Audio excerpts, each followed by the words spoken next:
మామా, ఇప్పుడు సినిమా చూడాలంటే ట్రైలర్ చూసి రివ్యూలు చదివి బావుందా లేదా అని డౌట్ పడతాం. కానీ ఒక సినిమా మాత్రం ఎన్నిసార్లొచ్చినా, ఎక్కడొచ్చినా, ఎప్పుడొచ్చినా చూస్తూనే ఉంటాం. అది బ్లాక్ అండ్ వైట్. 70 ఏళ్ల పాతది. కంప్యూటర్ గ్రాఫిక్స్ లేవు.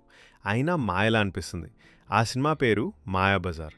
ఈ వీడియో చివరి వరకు చూస్తే ఈ సినిమా ఎందుకు ఇప్పటికీ తెలుగు ప్రజల గుండెల్లో బతికే ఉందో మీకు పూర్తిగా అర్థమవుతుంది. 'మాయాబజార్' కథ మహాభారతంలోని అభిమన్యుడు, శశిరేఖ పరిణయం నుంచి వచ్చింది. కానీ ఇది పూర్తిగా యుద్ధం గురించిన కథ కాదు, రాజ్యాల గురించిన కథ కాదు.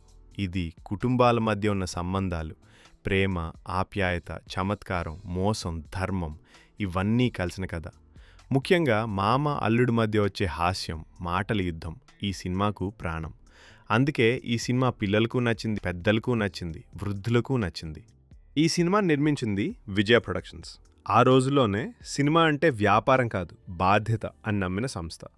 సెట్లు కావాలంటే నిజంగా గొప్పగా ఉండాలి, కాస్ట్యూమ్స్ కావాలంటే రాజుల్లా కనిపించాలి. అందుకే మాయాబజార్లో ఏ సీన్ చూసినా పేదరికం కనిపించదు. కేవీ రెడ్డి శబ్దం చేసే దర్శకుడు కాదు, కానీ ఆయన సినిమాలు మాట్లాడతాయి. సినిమా మొదలుపెట్టే ముందు ప్రతి సీన్, ప్రతి ఫ్రేమ్ తన మనసులో స్పష్టంగా ఉండేది. అందుకే మాయాబజార్లో అనవసరమైన సీన్ ఒక్కటి కూడా ఉండదు. ప్రతి డైలాగ్ కథను ముందుకు నడిపిస్తుంది.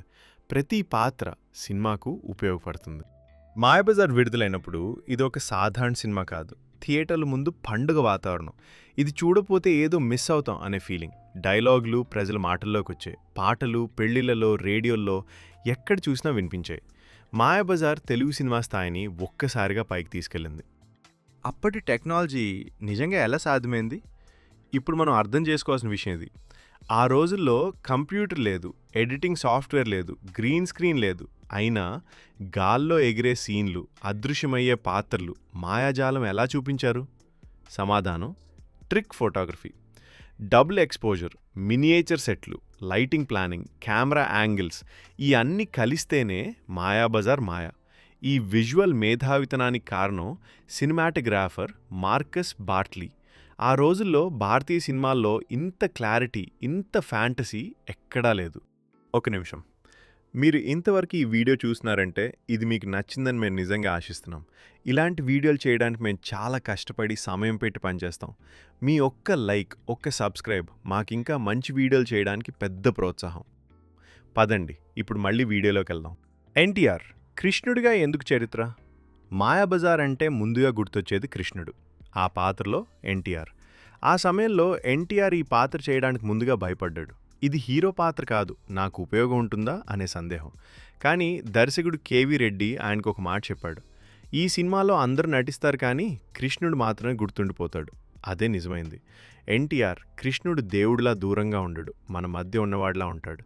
చిలిపితనం, కరుణ, చమత్కారం అన్నీ కలిసిన రూపం.